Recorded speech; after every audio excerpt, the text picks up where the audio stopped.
Hello friends, നമുക്ക് നല്ലൊരു വാഴക്കൂമ്പ് തോരൻ ഉണ്ടാക്കാൻ അതിനാവശ്യമായ സാധനങ്ങൾ: വാഴക്കൂമ്പ്, വൻപയർ 1/4 കപ്പ് കുതിരാൻ വയ്ക്കുക.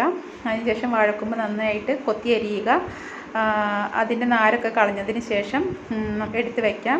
പിന്നെ അരപ്പിന് ആവശ്യമായ സാധനങ്ങൾ: തേങ്ങ, വെളുത്തുള്ളി, ചെറിയ ജീരകം, മഞ്ഞൾപ്പൊടി, മുളക് പൊടി, കറിവേപ്പില ഇവ ചതച്ചെടുക്കുക. കുക്കറിൽ നമുക്ക് വൻപയർ വേവിക്കാൻ വയ്ക്കുക. ഉപ്പിട്ടിട്ട് ചീനിച്ചട്ടി ചൂടാക്കാൻ വയ്ക്കാം.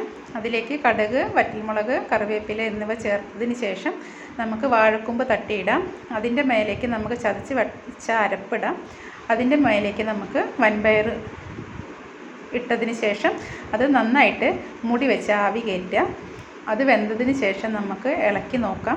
അതിൻ്റെ മേലേക്ക് കുറച്ച് വെളിച്ചെണ്ണയും കൂടി ഒഴിച്ചതിന് ശേഷം ഇളക്കിയതിന് ശേഷം നമുക്കത് ചൂടോടുകൂടി ഉപയോഗിക്കാം. നല്ല ടേസ്റ്റുള്ള വാഴക്കൂമ്പ് തോരൻ തയ്യാർ. എല്ലാവരും സപ്പോർട്ട് ചെയ്യണം കേട്ടോ.